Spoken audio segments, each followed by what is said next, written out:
Өскемен 6 бұғырсы Азаматұлы Жомарт 17 ғасырдың аяғы мен 18 ғасырдың басында Қазақ хандығын билеген Әз Тәуке ханның портретін сөйлеттім. Оны сөйлету үшін оң жағындағы сенсорлы кнопканы басу керек. Бұл портретті жасау үшін маған керек болған заттар: 12 ваттық адаптер, 5 вольттық тоқ көзі, колонка, флешка. Бұл портреттің ерекшелігі: қызыл сенсорлы кнопканы бассақ, ол сөйлейді.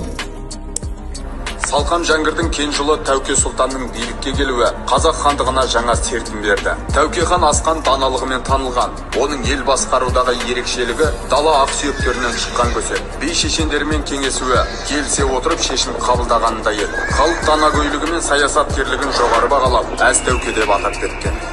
Бұл портретті жасаған себебі өскелең ұрпақты өз тарихын білуіне ықпал ету.